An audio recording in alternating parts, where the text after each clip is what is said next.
Les anges sont des êtres célestes qui suscitent l'intérêt des gens, y compris ceux qui ne sont pas chrétiens, avec des pouvoirs surnaturels. Ils sont responsables de la protection et de la sauvegarde de la vie des enfants de Dieu, répondant à leurs besoins selon les ordres du Père. La Bible, dans le livre des Hébreux, mentionne l'existence de milliers et de milliers d'anges dans le ciel, bien que seuls quelques-uns d'entre eux aient leur nom révélé. 3 de ces noms sont connus de nombreux étudiants des Écritures, mais le 4e nom est peu connu. Cependant, avant d'explorer ces 4 êtres, il est important de clarifier que les anges ne sont pas des esprits de personnes décédées. L'affirmation selon laquelle les bonnes personnes décédées se transforment en anges de Dieu est fausse. La Bible est claire en affirmant que nous, êtres humains, et les anges ne faisons pas partie de la même classe de créatures du Seigneur. Lisez avec moi ce qui est écrit dans le psaume 8.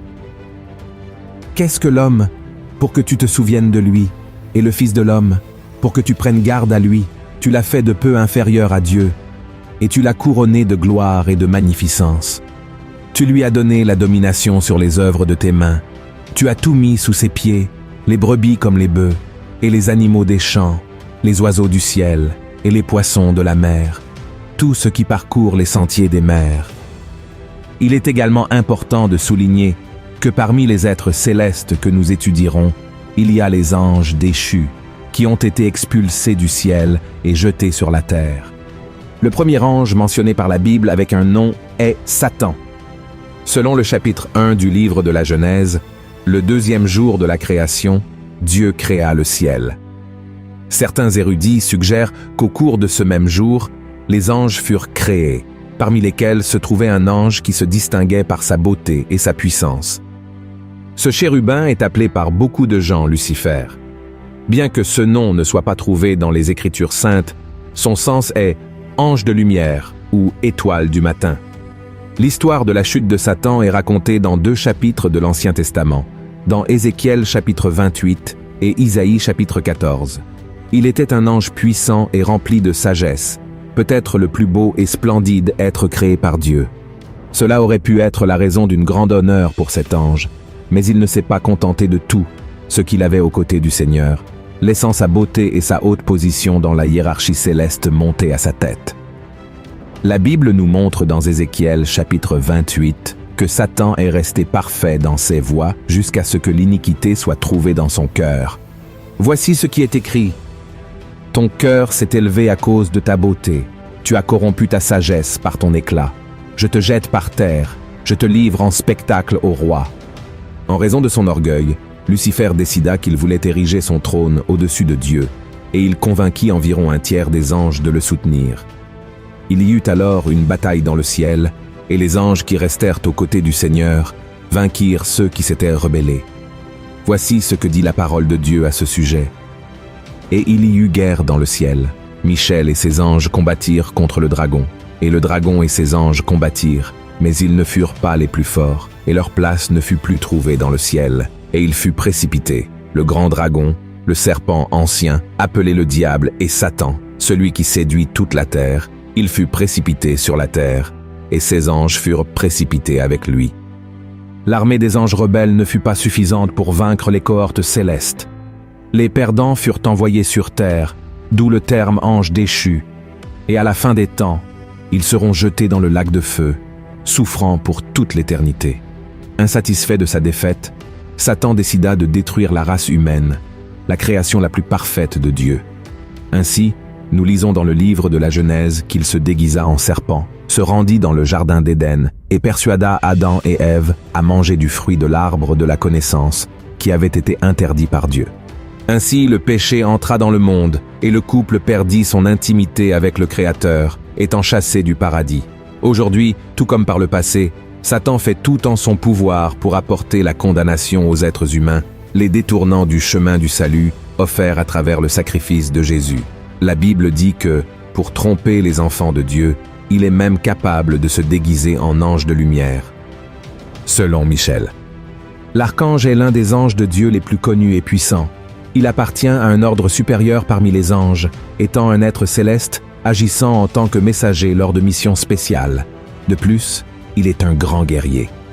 Le livre de l'Apocalypse, chapitre 12, nous montre qu'il a dirigé l'armée des anges dans le ciel contre Satan.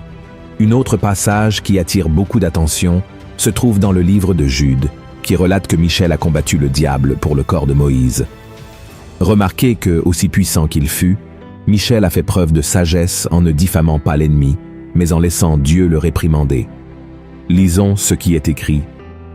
Or, l'archange Michel, lorsqu'il contestait avec le diable et lui disputait le corps de Moïse, n'osa pas porter contre lui un jugement injurieux, mais il dit que le Seigneur te réprime. Et dans le livre de Daniel, il est rapporté que Dieu a envoyé un ange pour transmettre un message au prophète. Cependant, le prince de Perse, qui était un agent de Satan, a tenté de l'empêcher. Alors, Dieu a envoyé l'archange Michel pour l'aider. Voyons ce que Daniel a dit à propos de cet événement. « Et voici, une main me toucha et secoua mes genoux et mes mains. Puis il me dit, « Daniel, homme bien-aimé, sois attentif aux paroles que je vais te dire et tiens-toi debout à la place où tu es, car je suis maintenant envoyé vers toi. » Lorsqu'il m'eut ainsi parlé, je me tins debout en tremblant. Il me dit, « Daniel, ne crains rien, car dès le premier jour où tu as eu à cœur de comprendre et de t'humilier devant ton Dieu, tes paroles ont été entendues, et c'est à cause de tes paroles que je viens. Le chef du royaume de Perse m'a résisté 21 jours, mais voici, Michaël, l'un des principaux chefs, est venu à mon secours, et je suis demeuré là auprès des rois de Perse.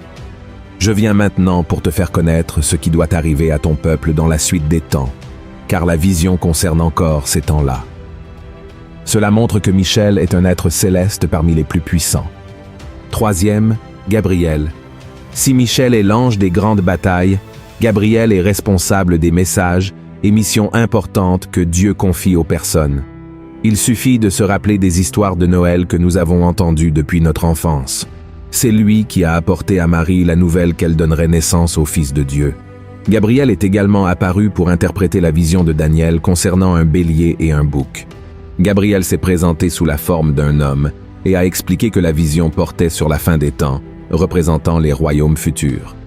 Plus tard, cet ange est apparu à nouveau à Daniel, apportant la compréhension de sa vision après qu'il a prié pour demander pardon des péchés de son peuple. Voyons ce que dit la Bible. Je parlais encore dans ma prière quand l'homme, Gabriel, que j'avais vu précédemment dans une vision, s'approcha de moi d'un volume rapide, au moment de l'offrande du soir. Il m'instruisit et s'entretint avec moi. Il me dit, « Daniel, je suis venu maintenant pour ouvrir ton intelligence. Lorsque tu as commencé à prier, la parole est sortie, et je viens pour te l'annoncer, car tu es un bien-aimé. Sois attentif à la parole et comprends la vision. » Beaucoup d'années plus tard, l'ange apparut au prêtre Zacharie lorsqu'il offrait de l'encens à Dieu dans le temple. Gabriel prophétisa à Zacharie que lui et sa femme auraient un fils appelé Jean-Baptiste, et que ce fils serait chargé de préparer le peuple à recevoir le Sauveur. Zacharie douta du message et, en punition de son incrédulité, resta muet jusqu'à la naissance de l'enfant. 6 mois après avoir parlé à Zacharie, l'ange Gabriel apparut à une jeune femme nommée Marie et lui dit qu'elle serait enceinte et donnerait naissance au Fils de Dieu. Marie ne comprenait pas, étant encore vierge, mais Gabriel expliqua que l'Esprit Saint viendrait sur elle. Maintenant, passons au dernier ange nommé dans la Bible, que la plupart des gens ne savent même pas qu'il existe. Son nom est Abaddon ou Apollyon. Abaddon ou Apollyon sont les noms en hébreu et en grec qui signifient « ange de l'abîme ». Ces noms font référence à la destruction, et cet ange est mentionné par l'apôtre Jean dans l'Apocalypse, chapitre 9, lors du son de la 5e trompette. Voyons ce que la Bible dit à son sujet. Le 5e ange sonna de la trompette, et je vis une étoile qui était tombée du ciel sur la terre. La clé du puits de l'abîme lui fut donnée, et elle ouvrit le puits de l'abîme. Et il monta du puits une fumée, comme la fumée d'une grande fournaise, et le soleil et l'air furent obscurcis par la fumée du puits. De la fumée sortirent des sauterelles, qui se répandirent sur la terre, et il leur fut donné un pouvoir comme le pouvoir qu'ont les scorpions de la terre. Il leur fut dit de ne point faire de mal à l'herbe de la terre, ni à aucune verdure, ni à aucun arbre, mais seulement aux hommes qui n'avaient pas le sceau de Dieu sur le front. Il leur fut donné non de les tuer, mais de les tourmenter pendant 5 mois. Et le tourment qu'elles causaient était comme le tourment que cause le scorpion quand il pique un homme.